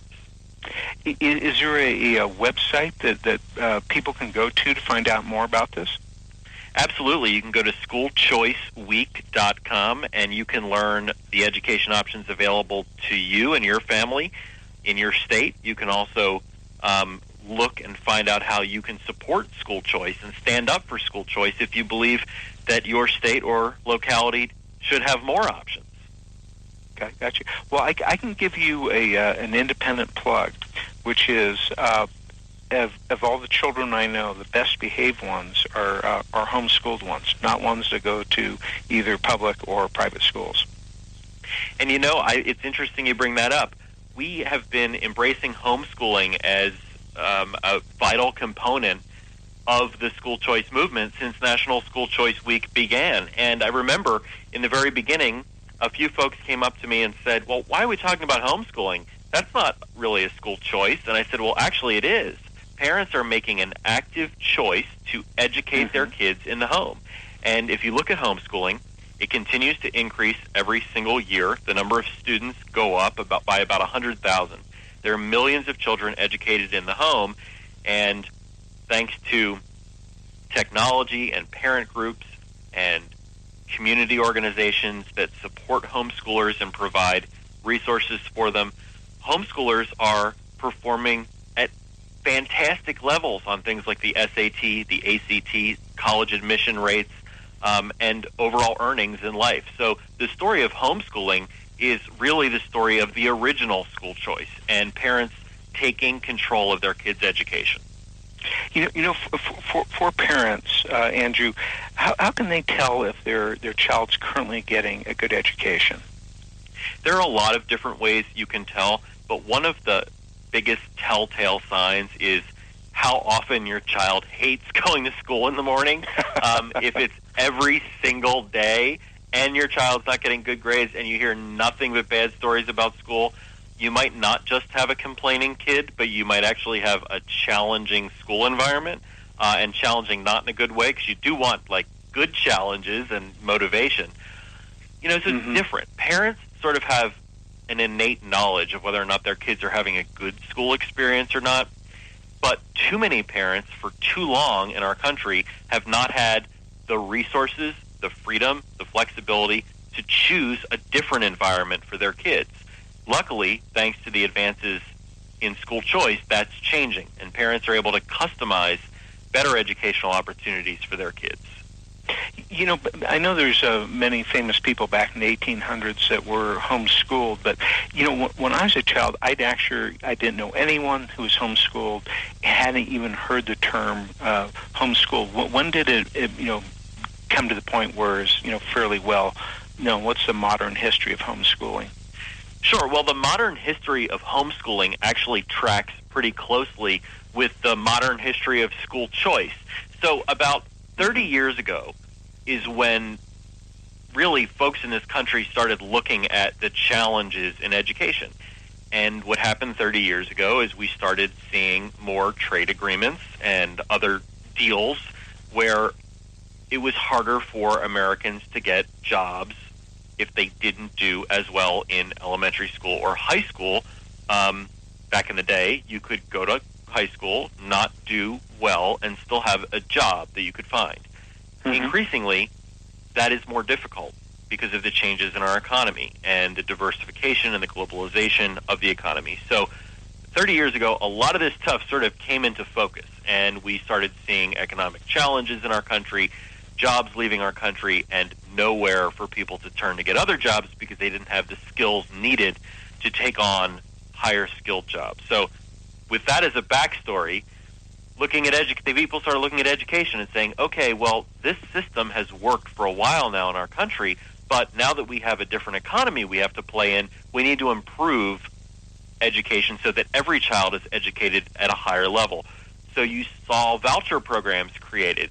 You saw charter schools open, the first charter schools. You saw more parents homeschooling their kids. You saw the creation of magnet schools, which are theme-based schools focusing on things like math, science, technology, and the arts. And you also saw an increase in the number of school districts working with other districts to allow parents to choose between and among schools in those districts. So 30 years is really how long this modern school choice movement has been going on, and since then, we started with one state offering charter schools. Now almost every state does. Half the country, there are some form of voucher programs. 44 states have some level of open enrollment programs, and millions of kids are being homeschooled. Wow. That's good. So progress is being made. I'd love to talk to you about how the public school system is responding to this. We have to go on a commercial break right now, but we'll talk about that when we come back. We're coming to you live from the Conservative Commandos Radio Network studios, WNJC 1360, our flagship station in Philadelphia, and around the world on the Internet with American Patriots Broadcasting, TalkStream Live, SHR Media, K98 Talk, iHeartRadio, and AM, FM 24/7.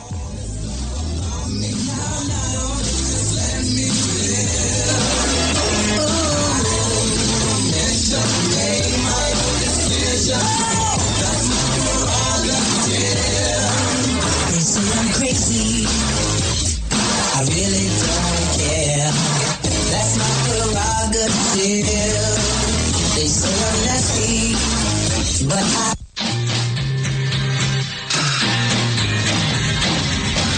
The Conservative Commandos Radio Show is the commander of the Conservative Commandos Radio Network. We've established a front line of conservative leaders and ironclad patriots to revive the promise of America. There must be some kind of way out of here. We patriots have succeeded in securing the next 4 years of American prosperity, sovereignty, and liberty under President Donald Trump. But the fight is never over, and we must be forever vigilant. Businessman there, drink my wine.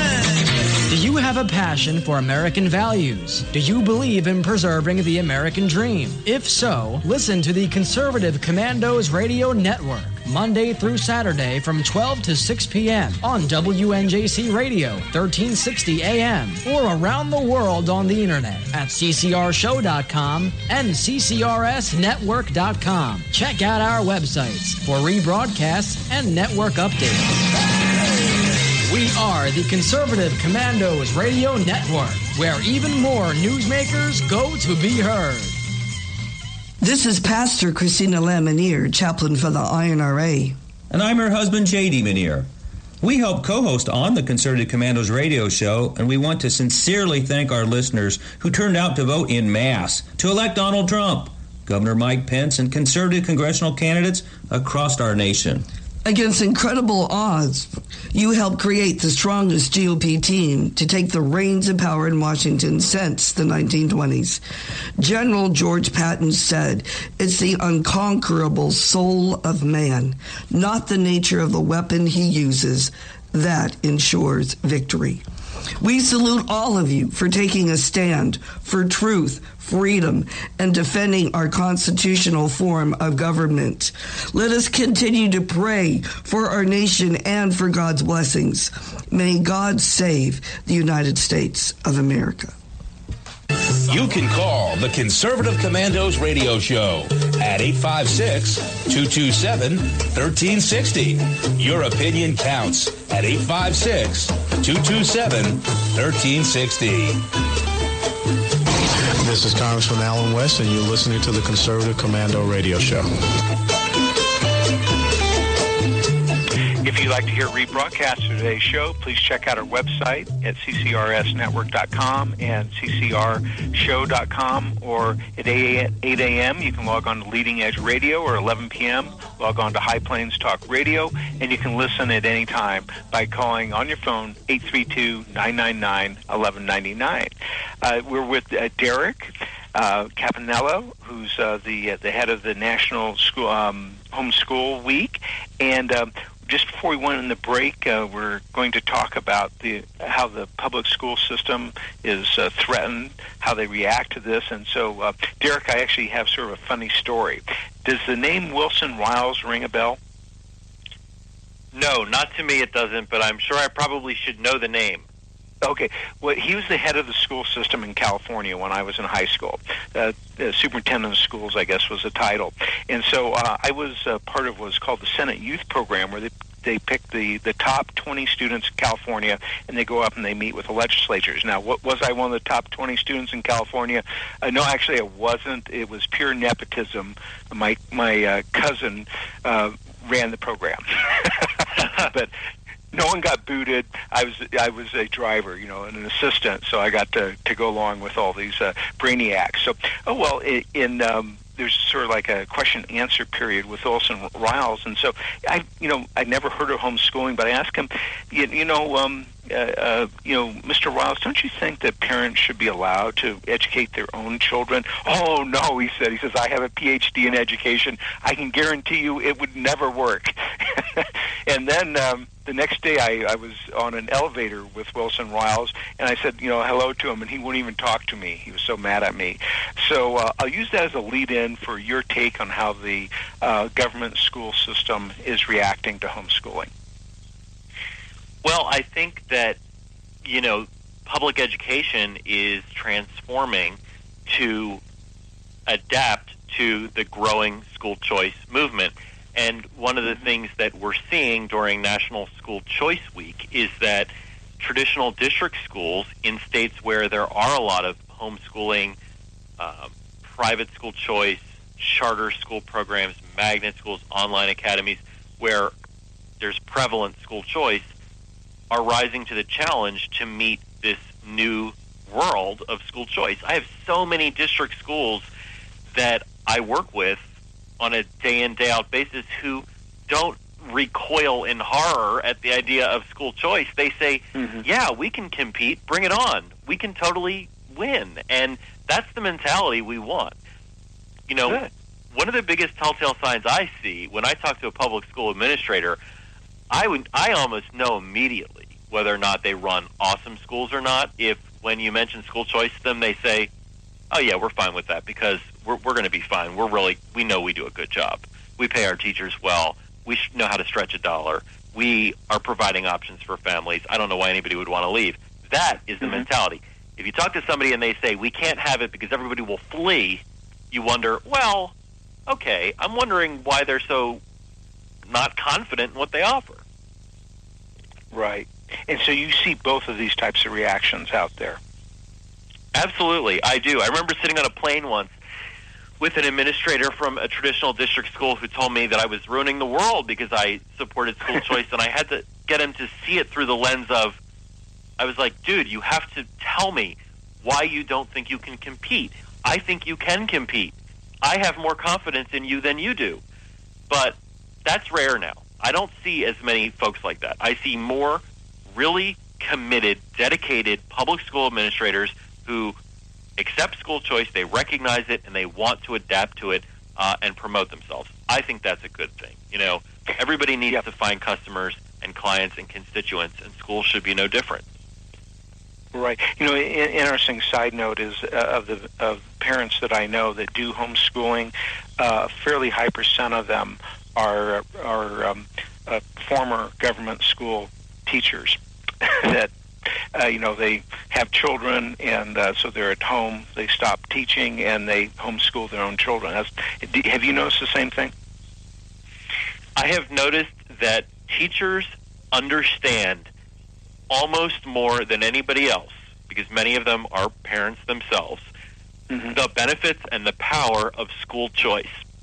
And the biggest secret in the school choice movement is that you will see broad and widespread support among individual teachers because they are in classrooms every day, and they know that the notion that one type of school is going to work for every single child is a farce.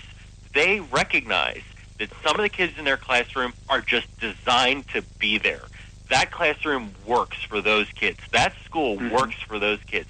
And they see other kids who have so much potential, but are just not, it's just not working for them in that school. But in another school with either a smaller class size or in some cases actually a larger class size, because everybody's different. They learn in different ways, or a different instructional style, or more one-on-one help, or more tutoring, or more extracurricular activities, that child's fullest potential will be reached. Teachers know that. Teachers see that. Now, organizations that claim to represent teachers don't want you to hear it, but it's true. Derek, how do you see this change of administration coming up? What effect do you think Trump will have on homeschooling? Well, there are two things to look at here. First of all, we need to decide what we want the federal government's role in education to be. Now, my view, personally, is that education is a state and local issue, and I think that it needs to be organized, run, implemented at the state and local levels. Now, someone like President Trump or Secretary-designate DeVos at the Department of Education can use their positions as a bully pulpit to promote and encourage school choice, to inform parents of the options they have, and to let governors know that the way to increasing achievement is by advancing school choice opportunities. So I think that having President Trump, Secretary DeVos, promoting school choice in that way is beneficial. But really, the states, as they have always been called, are the laboratories of democracy. This is where the true school choice programs come from.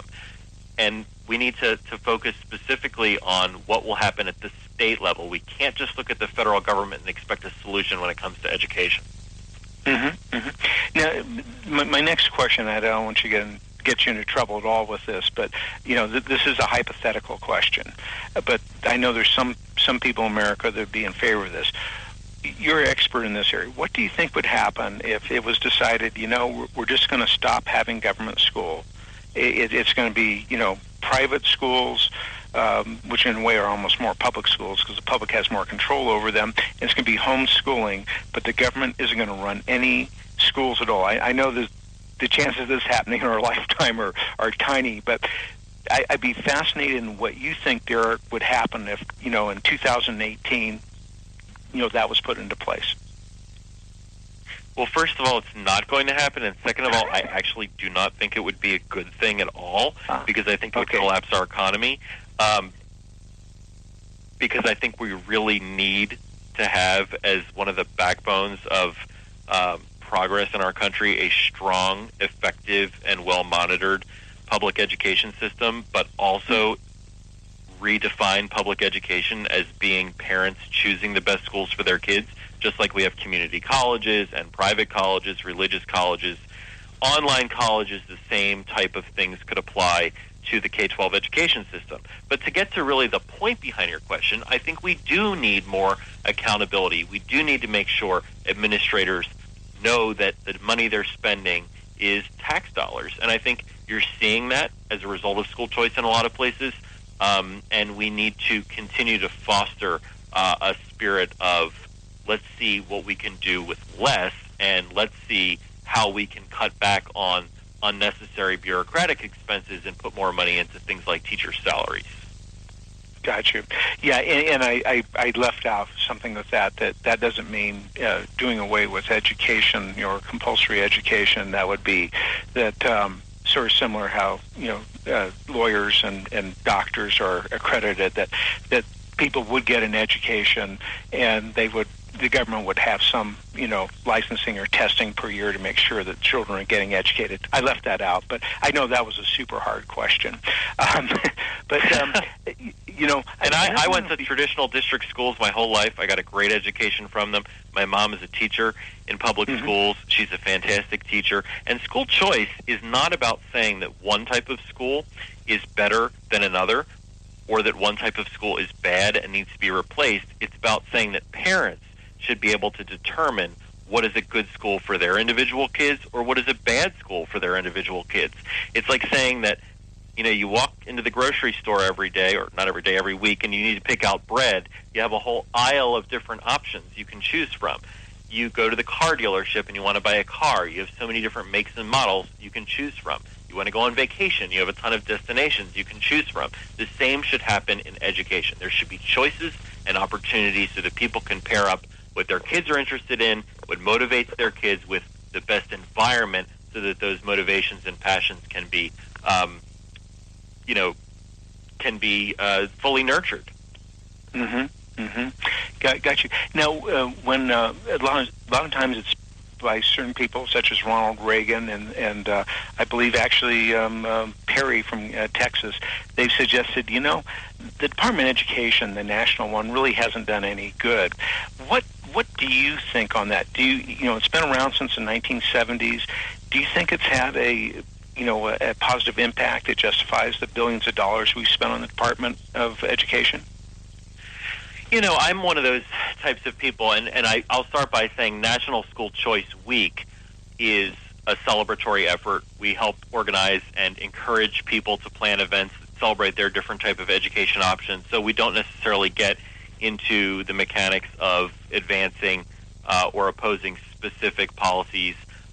In terms of the Federal Department of Education, I think you can make an argument that if the department had a limited role and in statute its role was limited, it could be more effective than it is today. Another argument could be made that the department has had too much power recently, and that too many funds being pooled in Washington and then distributed out to the states is not necessarily ensuring, coming back to the states with lots of mandates and requirements is not necessarily ensuring that taxpayers receive the best bang for their buck. Hey, Andrew, sorry to do this to you, but we are flat out of time. Please tell our audience where they could find out more about National School Choice Week. SchoolChoiceWeek.com. Andrew Campanella, thank you so much for joining us. Take care. God bless. Thank you. Thank you. Hey, Dana, I want to thank you for sitting in today as my co-host. I also want to thank Mr. John Forsythe, Jr. for working the boards. But for right now, we're out of time. We got to run. We got to go. Take care. God bless. We'll see you in the radio.